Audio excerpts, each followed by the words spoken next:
Bueno, pasamos ahora sí con nuestros insiders para que nos platiquen un poco de información exclusiva que nos tienen. Empezando contigo, Gemma, y el Barcelona. Ya platicábamos lo que fue el reto contra el Villarreal. ¿Cómo se preparan ahora para la Europa League contra el Manchester United? Mira, pues con buenas noticias para la plantilla azulgrana, porque una de las cosas que implementó Xavi en el interior del vestuario para motivarlos son los challenge. Les reta cosas, les dice, si hacéis esto bien, os voy a dar este premio. Pues bien, de cara al partido al Villarreal, sabía que era tan importante ese partido que les dijo, si ganáis y me convence la victoria, os doy fiesta el martes. Ganaron, sí que es verdad que el segundo tiempo le generó algunas dudas, pero ha decidido darles día de descanso el martes. Ha venido haciendo esto especialmente en el segundo, la última parte de la temporada, justo antes del Mundial y también ahora, y últimamente se le está dando bien a los futbolistas. La última vez que fueron castigados, podríamos decirlo así, fue en el derbi contra el Español. Les había hecho un challenge que si ganaban les daba el 1 de enero festivo por la mañana, porque había partido entre semana. No ganaron, empataron, así que castigados después de comerse las uvas, que es lo que se hace tradicionalmente en España. Tiempo para más porque tuvieron que ir a trabajar por la mañana. La semana anterior, que tenían semana blanca, que no tenían partido, les dio 2 días de fiesta porque habían ganado al Sevilla. Y ahora le han dado este día festivo mañana antes de medirse al Manchester United. Y en cuanto a la preparación, considera Xavi y su staff que el equipo está tan bien que no van a hacer nada especial. Es lo que nos comentaban ayer, que incluso el jueves mismo partido, como el partido en hora española se disputa más pronto de lo habitual, 18:45, no va a haber ni tan siquiera sesión de activación en la mañana, a no ser que Xavi vea algo el miércoles que necesite cambiar de planos, sino que ve el equipo bien y no va a hacer nada especial, ningún tipo de motivación especial, sino como cualquier partido en casa, ve el equipo bien, enchufado, un día de descanso que también psicológicamente y para las piernas es bueno, así que otro challenge ganado más y veremos qué posible premio tienen en caso de sacar un buen resultado frente a los Red Devils. Súper interesante cómo lo interpreta él de la manera psicológica, de cómo puede atrapar ahí la atención de sus jugadores, ¿no? También y con esa confianza entre los dos. Súper interesante eso es lo que nos comentas, Gemma, la estrategia aquí de Xavi. Otra cosa interesante también sobre 2 jugadores particulares que le gustan al Real Madrid. Rodri, platícanos más. Y que está siguiendo una información exclusiva de ESPN, y es que son 2 jugadores como Vlahovic y como Richarlison que gustan muchísimo al Real Madrid, que los está siguiendo el equipo blanco, y que son 2 casos distintos, obviamente. Lo primero que hay que tener en cuenta es que el Real Madrid quiere reforzar la delantera la próxima temporada, porque saben que una vez que parece que Benzema va a renovar, y digo que parece porque hasta que no se oficialice, pero sí que es cierto que hablas con las 2 partes de la operación y da la sensación de que no habrá problema en reforzar o en renovar a Benzema durante una temporada más, pero el problema que ha tenido el Real Madrid esta temporada es que le ha faltado algo arriba, le ha faltado remate, le ha faltado un delantero que cuando Benzema ha estado lesionado no ha tenido, porque Mariano no cuenta, porque a Rodrigo cuando se le ha recolocado a delantero centro no es el mismo que en la banda, y por tanto necesita 2 jugadores, o sea, necesita un jugador, y para ese puesto hay varios candidatos. El primero, Dusan Vlahovic, que es más prioridad que el resto, pero sí que es cierto que hay muchos nombres encima de la mesa, pero hemos podido indagar, y Vlahovic es uno de los que gusta muchísimo por su perfil, porque no ha acabado de explotar en la Juventus, porque ya le seguía al Real Madrid de su etapa en la Fiorentina, cuando hace año y medio estaba siendo, junto con Haaland, el delantero de moda de Europa, y es alguien que creen en el Real Madrid que puede ser muy perfil blanco. Y en el aspecto de que además han sancionado a la Juventus con 15 puntos menos y que vamos a ver cómo termina la temporada, es algo que puede, no digamos que va a ser 100%, pero que puede ayudar a que Vlahovic acabe siendo jugador del Real Madrid. Y luego en el tema de Richarlison, es un jugador que Ancelotti conoce de su etapa en el Everton, que gusta mucho también al Real Madrid porque llevan siguiéndole bastantes meses, y no solo obviamente en esta última etapa en el Tottenham, sino antes en el Everton. Lo que pasa que es un caso más complicado porque es muy difícil siempre negociar con el Tottenham Hotspur. Saben que además acaba de llegar al Tottenham y que es muy complicado que en la primera temporada se pueda sacar a un jugador del equipo londinense. Él ya estuvo a punto de fichar por el Chelsea en la última semana, ya que el Chelsea intentó de alguna forma desbaratar ese fichaje por el Tottenham. y sabemos que vendría avaladísimo primero por Juni Calafat y obviamente por Carlo Ancelotti. Veremos a ver, porque insisto, hay más nombres encima de la mesa. De hecho, hay uno que comentaremos el jueves seguramente, o el viernes, que es el de Kingsley Coman, que es un nombre también que está en el radar del Real Madrid. Veremos, porque ya se empieza a mover y ya empiezan a salir nombres en torno a la próxima temporada. Sí, qué interesante. Y lo de Richarlison, sabemos que en cuanto a brasileños en el Real Madrid, siempre han hecho como un match ahí interesante. Habrá que ver si es cierto o si bien le ponen con prioridad, como dices, Rodri, a Vlahovic. Pasamos contigo, Gemma, también algo de inseguridad por el futuro de Ansu Fati. Nos platicaste hace algunas semanas cómo está su situación hoy día. Pues aún más en el limbo, especialmente porque después de esa conferencia de prensa maratoniana que dio Joan Laporta el pasado jueves, el hecho de que sea un presidente muy vehemente a la hora de hacer sus declaraciones, le preguntaron bastante por Ansu Fati, porque sabemos que es un jugador que no está disponiendo de continuidad, que su superagente Jorge Méndez está bastante por Barcelona, se reúne mucho con el club. Es verdad que tiene otros jugadores en su haber, pero el hecho de que este jugador fuera llamado a ser la gran perla del fútbol azulgrana y español también, y no cabe de tener continuidad, pues lógicamente hace cuestionar mucho su continuidad. Que Laporta no fuera contundente en ese sentido, cuando habitualmente lo es, hizo encender las luces de alarma.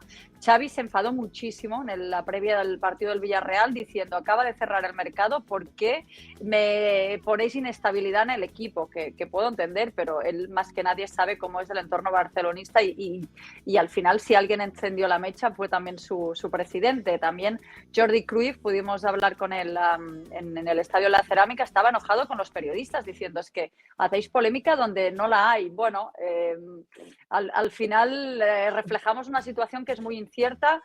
Jorge Méndez está mucho por las oficinas azulgrana, representa también a Nico, jugador cedido en el Valencia, a Balde, jugador que en el Barça dan prácticamente por hecha su renovación, más allá de que no hay dinero aún para inscribirle, pero que está por sellado. Por parte del jugador no lo tiene tan claro, hasta que no esté en negro sobre blanco no lo va a dar como hecho, y esto hace que la situación de Ansu Fati sea un poco una montaña rusa.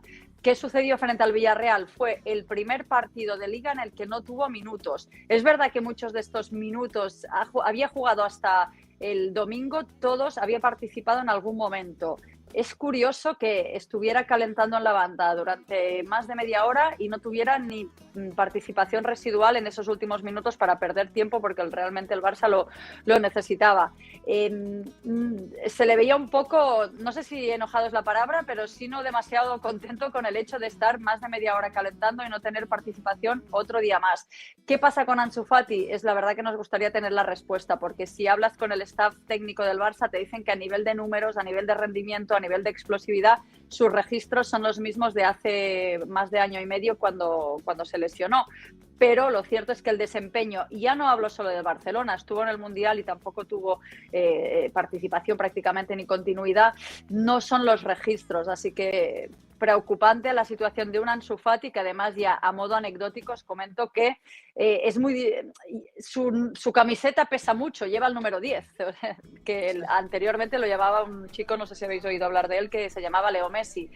Ahora mismo, si quieres la camiseta de Ansu Fati, tienes que pedirla en la tienda, que te la estampen a postan, porque habitualmente encuentras las de muchos otros, pero la de Ansu Fati se ha desplomado las ventas porque no está clara la continuidad. Otro elemento más, que es una curiosidad si queréis, pero de que no está para nada claro el futuro de la que había sido llamada a la gran promesa de la cantera azulgrana. Con 16 años deslumbró al Camp Nou y ahora de algún modo yo creo que está pagando quizás toda esa euforia, presión que le ha puesto el club también, poniéndole el 10 a la espalda. Y bueno, es una situación un poco de encrucijada para Ansu Fati. Sí, de recuperarse de esas lesiones. Deja tú recuperarse las lesiones, recuperar el nivel que tenía, pero como dices, así los números pues estaban antes de que se lesionara. Pero sí, yo estoy de acuerdo, todo es culpa de Gemma Soler, la periodista. No es cierto, los periodistas siempre tenemos la culpa. Siempre. Al final de cuentas, publicar lo que está diciendo el presidente del Fútbol Club Barcelona. Pero, en fin, Rodri, sí, ya saben, ya se la saben. Rodri, paso contigo. para platicar del Real Madrid, lo que ya decíamos, ¿no? El Mundial de Clubes, la importancia que fue, pero platícanos, ¿qué tan importante realmente fue esta victoria para el club? Esta mañana hablaba Chris con varios integrantes del Real Madrid que precisamente estuvieron en Marruecos, y no precisamente del vestuario, sino de otras áreas del club. Y sí que es cierto que había cierto nerviosismo, porque siempre confiando en la victoria del Real Madrid había bastante nerviosismo por la dinámica del equipo en los últimos días, y sobre todo con ese precedente del partido en Mallorca, la derrota, el ruido mediático por la polémica de Vinicius, con esos intercambios de insultos entre los jugadores, etcétera. Había bastante preocupación porque eso pudiera despistar al Real Madrid y el Real Madrid pudiera perder esa victoria que al finalmente logró. O sea, y cuando digo preocupación no lo digo en el sentido malo, pero sí que es cierto que había demasiado ruido y se estaba hablando muy poco de lo que estaba pasando en el campo. Por eso se hizo especial hincapié también desde el vestuario para conseguir sí o sí ganar, porque era un momento complicado del año, es un momento complicado del año, y era importante, o por lo menos así interpretaban desde el cuerpo técnico y desde la directiva, conseguir la victoria, aplacar cualquier tipo de dudas y sobre todo empezar a resetear la mente de cara a lo que viene a partir de ahora. Y esto era un combo entre lo que pasó la semana pasada y esta misma semana que acaba de empezar. El Real Madrid tiene como objetivo ganar siempre, pero más en estas 2 semanas, para afrontar la eliminatoria contra el Liverpool, el derbi contra el Atlético de Madrid, el desplazamiento a Barcelona para los clásicos, etcétera, de la forma más tranquila posible, porque muchos se temían que un tropezón en el Mundial de Clubes pudiera suponer una crisis importante a nivel no solo deportiva, sino también mediática y del entorno, que pudiera condicionar mucho los rendimientos y las renovaciones de jugadores que acaban contrato a final de temporada, y que pudiera incluso condicionar también las continuidades del cuerpo técnico, etcétera. Por lo cual, tranquilidad en ese aspecto, afortunadamente, y un punto de inflexión a partir del cual desde el Real Madrid quieren seguir creciendo. Sí, recuperar confianza, recuperación de goles, como vimos de parte de Vini y de Valverde, que también ya comentábamos al respecto, y la importancia que tiene también, pensando en lo que ya comentas, Rodri, ese calendario tan pesado que le queda al Real Madrid y también al Barcelona, muchos partidos por delante, pero también muchas decisiones que vienen en algunos meses. Platícanos un poco, Gemma, que parece que se vienen unas repalancas en el horizonte. Sí, luego después me vas a tener que ayudar para ver cómo lo llamamos esto en inglés. Es una opción, es una de las opciones que está estudiando el Fútbol Club Barcelona ante la difícil situación económica. Ellos se sienten un poco perseguidos porque dicen que la Liga, cada vez que ellos se inventan una fórmula para salir adelante, les cambian las normas. Hicieron las palancas cuando la verdad que la mayoría pensamos que, cuando nos hablaba Joan Laporta en los Off the Record y decía que ficharemos a Rafinha, a Lewandowski, nos quedaremos a De Jong y tal, pensamos, es imposible. Pues era posible, haciendo muchos ejercicios financieros innovadores, pero lo conseguían. Pues bien, una vez hechas las palancas, una vez que la Liga les ha de algún modo puesto difícil hacer más palancas, cambiando o interpretando de forma un poco diferente las normas, se están estudiando varias opciones. Una, lógicamente, sería la de desprenderse de activos deportivos, que sería lo que intentan evitar. Hablábamos antes de Ansu Fati, veremos qué pasa con Busquets, que tiene el futuro en el aire. Y otra opción son las repalancas, que es agarrar algunas de las palancas que están autorizadas por los socios, y algunas no se han hecho enteramente, como es en el caso de Barça Studios. Hay una palanca ahí dentro que es la de Barça TV, la televisión del club, que por el momento no ha entrado en esa operación. Está estudiando el club de poder incluirla ahí y que la posible venta de ese activo le generara más ingresos. Es una de las posibles repalancas que está explorando, vías de financiación que está explorando el club de cara a tener activos y de no perder potencial deportivo por la cuestión financiera, de este modo, pensando que si ganan en interés deportivo, que esto les ha salido bien, porque, por ejemplo, a nivel de ticketing, esta temporada están teniendo un 30% más de afluencia al Camp Nou, que esto genera muchos ingresos, pues, por ejemplo, de no perderlo de cara al año que viene, porque ya se sabe que las cuentas de Barcelona y la Liga son diferentes, especialmente porque el Barça, al desprenderse de activos, hará que tenga menos ingresos, y también a nivel de ticketing, al desplazarse a un estadio más pequeño como es Montjuic, pues lógicamente van a tener menos ingresos. Así que las repalancas están ahí, no en marcha, pero sí estudiándose, Cris. Ok, qué interesante, especialmente si es que se involucra al respecto también Barça TV, lo que nos platicas, Gemma, y habrá que ver si de nueva cuenta se le soluciona esta situación financiera temporal a Joan Laporta para no tener que desprenderse de sus jugadores importantes. Rodri, contigo, porque hay preocupación también en el Atlético de Madrid, no por temas financieros necesariamente, sino por expulsiones. Sí, hablaba ahora Gemma de repalancas, pues podemos hablar en el Atlético de Madrid de re-expulsiones, pero re o tri-expulsiones de Stefan Savic, que luego comentaremos, pero que preocupan mucho en el terreno deportivo a Diego Pablo Simeone, porque es que ya lo de Savic da la sensación de que es el día de la marmota, que cada mes toca una o dos veces expulsarle, que sea siempre fuera del terreno de juego. Interpretan desde el Atlético de Madrid que primero se dan dos opciones. Lo primero, que a Savic le tienen tomada la medida a los árbitros y que en algún caso incluso ya van de forma deliberada por él a medir sus entradas, sus declaraciones, sus conversaciones con los árbitros de una forma mucho más detallada que a cualquier otro jugador, sea del Atlético de Madrid o de cualquier rival. Y luego también se junta obviamente que el propio jugador está nervioso y que el propio jugador tiene que tener la suficiente tranquilidad y paciencia que le da la experiencia y sobre todo también el rol interior que tiene en el Atlético de Madrid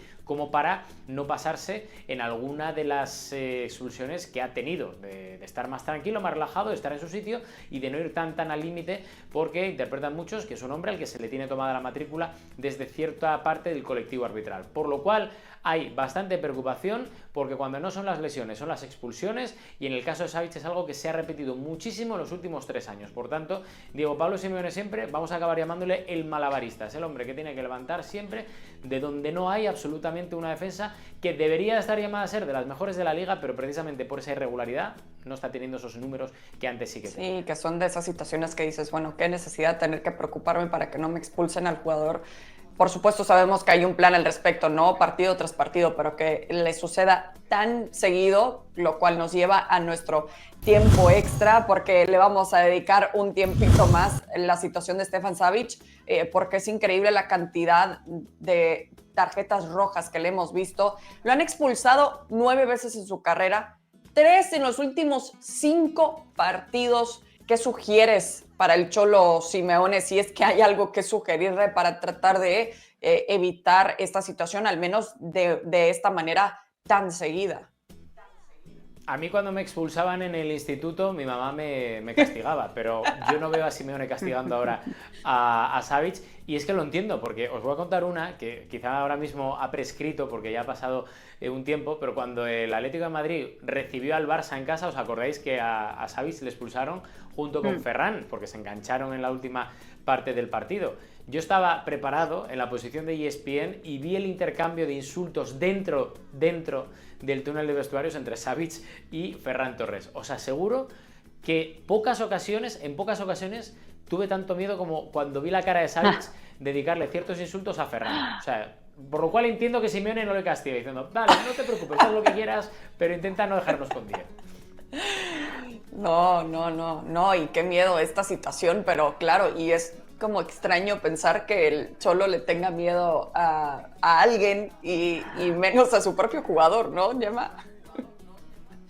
Yo lo vi, mira, ahora cuando estaba hablando Rodri he tenido un déjà vu, que yo viví una situación parecida también en Champions el año pasado contra el Liverpool, de un enfrentamiento de Savic, que estaba por ahí Klopp, pero era un jugador, no puedo recordar ahora quién, pero de una situación muy controvertida que nos tuvieron que cerrar las puertas a la prensa porque estábamos viviendo algo más parecido a pressing catch, faltaba el barro ahí y sí, que quizás sí, mira, no había pensado en esta teoría, que quizá Diego Pablo Simeone es que no se atreve porque ha visto al montenegrino con esta vena de aquí hinchada y sí que da bastante respeto cuando lo ves así de enojado. Bueno, que encuentren la manera de llevar ese enojo, pero que lo haga con un fútbol limpio y que los rivales le tengan miedo futbolística. Bueno, ustedes saben a lo que voy, ¿no? Pero sí, qué interesante lo que los dos platican también y bueno, que se haya enfrentado también Ferran Torres Entonces, mis respetos también para Ferran, entonces que se ponga el tú por tu como Savic. Antes de despedirnos, les quiero recordar, por supuesto, que todos los partidos de la liga lo pueden disfrutar a través de la pantalla de ESPN Plus y pueden seguir a Gemma y a Rodri también en sus redes sociales para la mejor información y también de fotos interesantes como Gemma subió recientemente a su Twitter, pasándole así un balón a Ter Stegen. Ya tiene... Son horas extras de recoge pelotas. Es lo que te iba a decir. Laboral ahí. Muy bien, un extra entonces ahí para Gemma, por favor. Gemma, Rodri, un gusto como siempre, nos vemos en unos días.